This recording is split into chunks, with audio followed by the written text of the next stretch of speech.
வணக்கம். நான் பாயம்மா சமையல். இப்போ நான் உங்களுக்கு ஒரு டிஃப்ரெண்ட்டான சிக்கன் செஞ்சு காமிக்க போகிறேன். அதுக்கு பேர் சிக்கன் சாப்னா. அதுக்கு வேணுங்கிற பொருள் என்னங்கிறத நீங்கள் பார்த்துக்கோங்க. இதில் நான் மசாலா அரைச்சிருக்கிறேன். அது என்ன மசாலானா, ஒரு கட்டி பூண்டு, ஒரு சின்ன துண்டு இஞ்சி, கொஞ்சோண்டு தேங்காய், அதாவது ஒரு 2 டீஸ்பூன் தேங்காய், அப்புறம் சின்ன வெங்காயம் ஒரு கைப்பிடி அளவு, இவ்வளோ தான் இதில் மசாலா. இதை அரைச்சி வச்சுக்கோங்க, நல்லா நேராக அரைச்சி வச்சுக்கோங்க. அதுக்கப்புறம் தக்காளி ஒரு 2, வரமிளகாவை நான் இடித்து வச்சுருக்கேன். நீங்கள் அரைக்கக்கூடாது. ஒரு 10 வரமிளகாவை நான் இடித்து வச்சுருக்கிறேன். அதில் ஜீரகம் 1/2 டீஸ்பூனு, சோம்பு 1/2 டீஸ்பூன் போட்டு இடித்து வச்சுக்கோங்க. அப்புறம் மல்லித்தழை, அதுக்கப்புறம் பெரிய வெங்காயம், கருவேப்பிலை, கொஞ்சமாக கடுகு, இவ்வளோ தான் அதுக்குரிய பொருள். இப்போ நான் சிக்கன் சாப்னா செய்ய போகிறேன். எப்படிங்கிறத பாருங்கள். நல்லெண்ணெய் தான் இதுக்கு யூஸ் பண்ணணும், வேறு எண்ணெய் யூஸ் பண்ணாதீங்க. எண்ணெய் காஞ்சிருச்சு. ஒரு 5 டீஸ்பூன் அளவுக்கு ஊற்றிக்கோங்க. இப்போ கொஞ்சமாக கடுகு போடுங்க, நிறையா போடாதீங்க.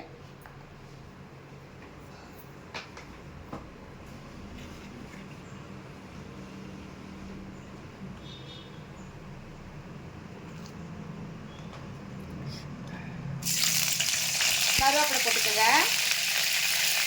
கருவேப்பிலை பொரிஞ்சதுக்கப்புறம் இங்கே பாருங்கள், இந்த இடித்து வச்சுருக்கிறோம் பார்த்தீங்களா மிளகா, இதை போட்டுக்கோங்க. வெங்காயம் போட்டுக்கோங்க. பெரிய வெங்காயம் ஒரு 2 கட் பண்ணி வச்சுக்கோங்க, அப்போ தான் நல்லாயிருக்கும். இந்த பெரிய வெங்காயம் நல்லா வணங்கணும்.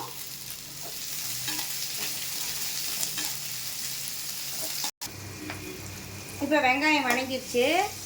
இப்போ தக்காளி போடுறேன்.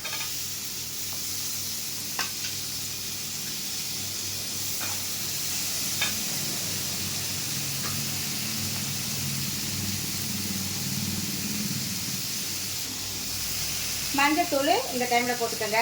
ஒரு டீஸ்பூன் போட்டுக்கோங்க, அப்போ தான் நல்லா கலர்ஃபுல்லாக இருக்கும். மஞ்சத்தூளும் நல்லது.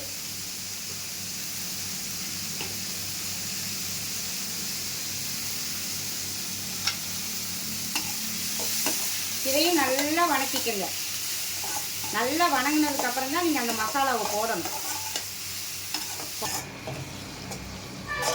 இந்த அளவுக்கு ஆயிரும்.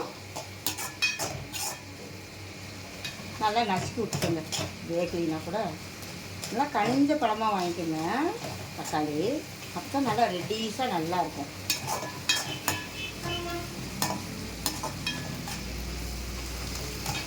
இந்த மசாலாவை இதில் இஞ்சி, பூண்டு, பச்சை வெங்காயம், தேங்காய் கொஞ்சோண்டு, அவ்வளோதான் இருக்குது பாருங்க. போட்டுக்கோங்க. இதெல்லாம் ரொம்ப நல்லா இருக்கும்மா. இதில் சாப்பாட்டுக்கும் நம்ம போட்டுக்கலாம். இட்லி, தோசைக்கு, பூரிக்கு, சப்பாத்திக்கு, நூல் புட்டுனா அது என்னம்மா சொல்லுவாங்க, இடியாப்பம், அதுக்கும் இது ரொம்ப நல்லாயிருக்கும்.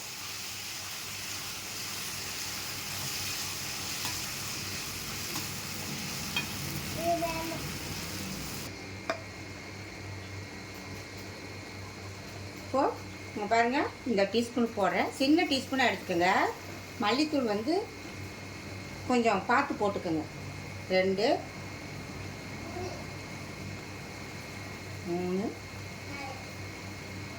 4 டீஸ்பூன் போட்டுக்கேன். இந்த பாருங்கள், இந்த டீஸ்பூன் போட்டுக்கேன் நான். இதுதான் எனக்கு அளவு.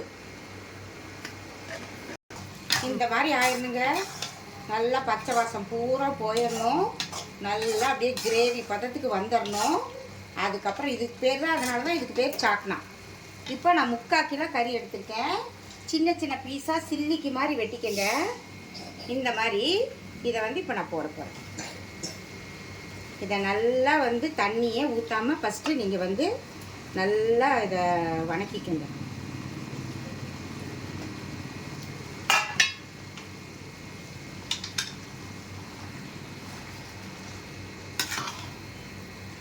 இதுக்கு நீங்கள் கண்டிப்பாக மிளகாத்தூள் போடக்கூடாது. அந்த டேஸ்ட்டு வேறு மாதிரி ஆயிரும்.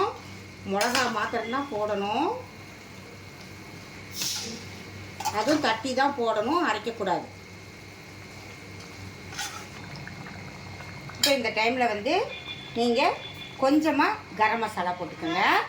இவ்வளோ தான் போடணும், அதிகமாக போடாதீங்க.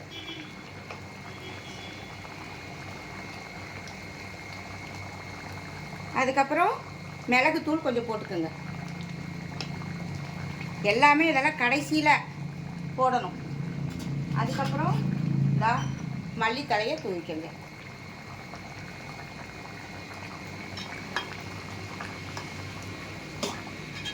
நீங்கள் தண்ணி இந்த அளவுக்கு வேணும்னா வச்சுக்கோங்க. எங்களுக்கு இந்த அளவுக்கு வேணுங்கிறதுக்காக வச்சுருக்குறோம். நீங்கள் இன்னும் கொஞ்சம் தண்ணி சுண்ட விட்டிங்கனாலும் ஒன்றும் பிரச்சனை இல்லை. எப்படி வேணாலும் அது உங்கள் சௌரியம். அவ்வளோதான்.